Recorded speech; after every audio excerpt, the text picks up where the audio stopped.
I got a target module that I have been wanting. I had one, you know, and I didn't realize it until I found it just yesterday, but here's the new one. I'm going to try to do it out of package and see if this goes well.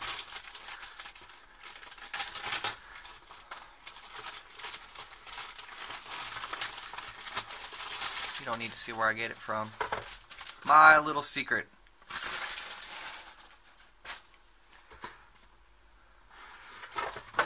Where do you get eBay tape?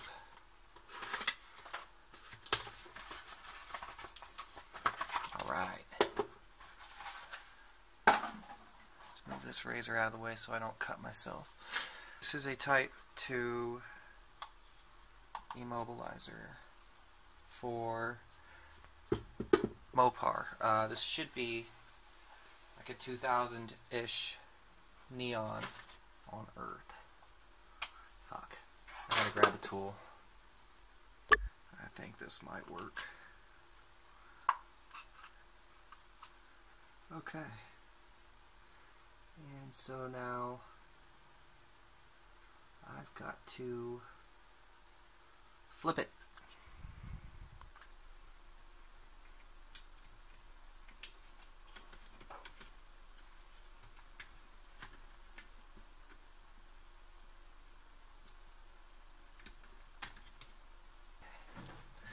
Target MCU time.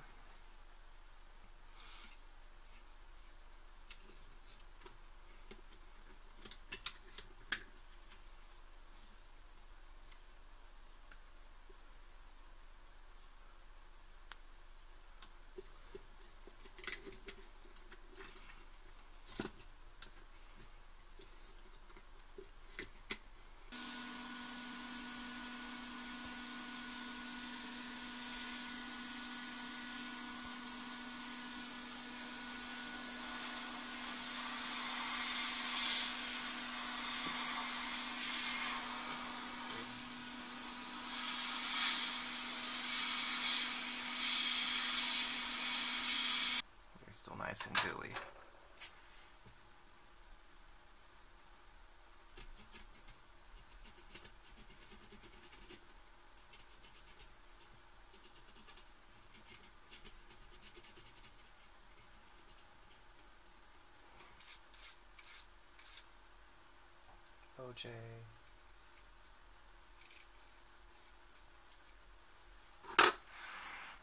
OJ66D it looks like.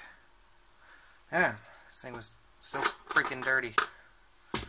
Full of flax and conformal coating. J66D. It's right here. So it's 68HC08AZ32. It's a Type 2-2. Alright. For this one we don't need to lift any leg, which is cool. A lot of people might be wondering why I would even go through the trouble of doing this particular module, and the answer is simple. I don't own a programmer that can pull the pin code. Now I have a smart box, and rumor has it can do it, but I hate my smart box. And I only use my smart box when I need it, because every time you use the smart box, costs $10 and it records data, and I don't like it. I prefer to be able to be the master of my own domain, and so that's what I aim to achieve. Type-2 VPW or Type-2 Chrysler is a problematic system for many people. Even the professionals, don't let them fool you. A lot of times they end up having to buy a pin code themselves because their programmers will fail to retrieve the pin code in an all keys lost scenario. And the reason why these ones are particularly difficult to pull the pin from is because they have a microcontrol unit that stores that data, as opposed to you know, an SOIC 8 target device. And so it just makes it a little more challenging to access. You need to have an unprogrammed key with a transponder and also a brass key so that you can do the proper steps in order to get the pin code. And so real quickly, I'm going to make a jump wire. I'm going to pull the orange from its terminal and add it to the other side of this wire. Now I have a jump wire to put power to another pin.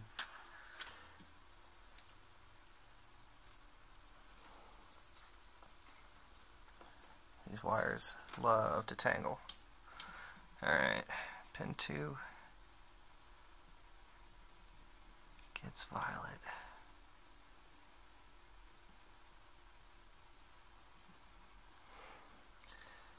Pin 3 gets the green.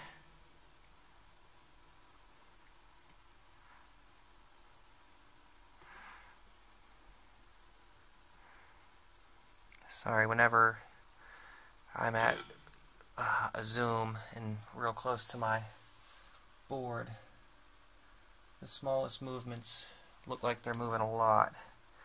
And so, pin 21, oh you fucks, hold still, pin 21 gets the ground, which would be 17, 18, 19, 20, 21. Okay. And then gray goes to 22, which is our power.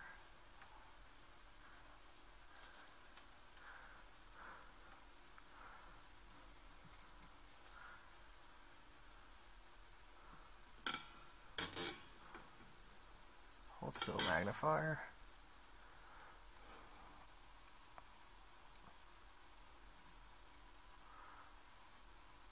Okay. And then what I need to do, because I didn't do it beforehand, gently expose that so that I can attach my jump wire to it. 26 gets the brown.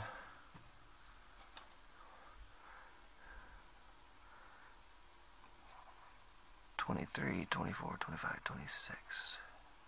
You got some stuff on you. 23, 24, 25, 26.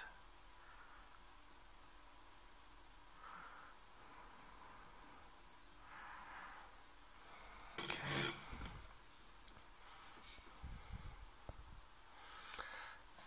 And then yellow is at 59. And my additional power for my jumper is at 60. So clock is at 59. This is a 64 late device. So we're going to go 64, 63, 62, 61, 60, 59.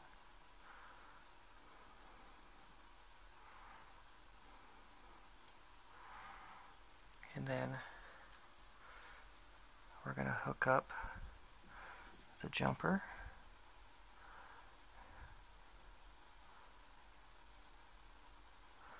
right there, and then hook it to the adjacent pin. Zoom in for me so I can see.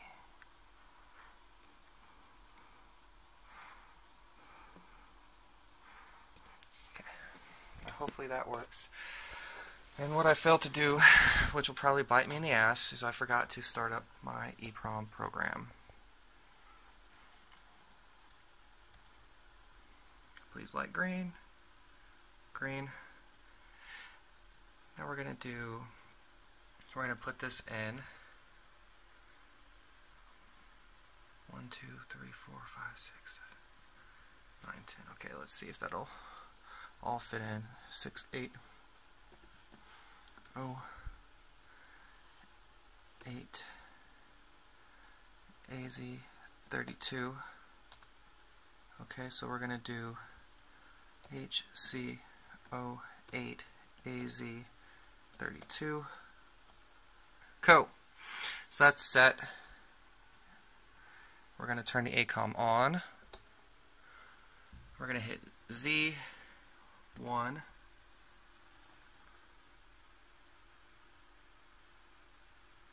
And it appears to be communicating.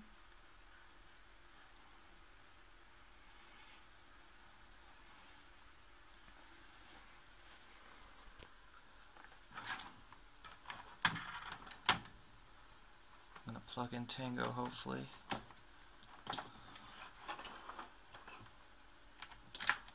Okay. Boom. Alright. And so we're going to go to 5 and hit G.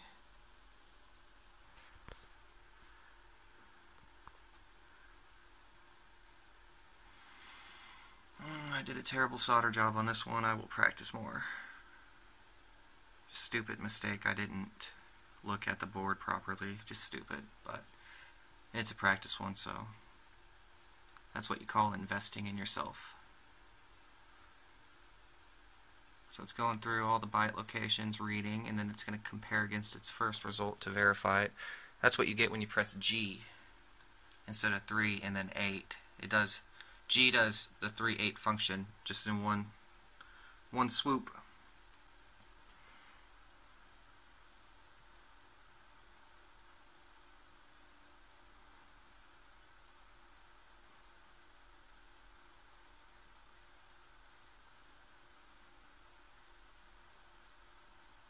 Yes. 0, 1, 2, 3, 4, 5, 6, 7, 8. Our pin code is 0234. At least I believe so. Hit space, and we're going to hit A to save it. I'll just save it as Type-2-VPW bin. Okay. And so I'm going to open Tango. Ba-dum-bum, ba-dum-bum-bow. Another update already? Fuck, I just updated it like 20 minutes ago. I mean, why am I complaining about that? That's ridiculous that I just complained. That's not right. PT. Here it is. Shazam.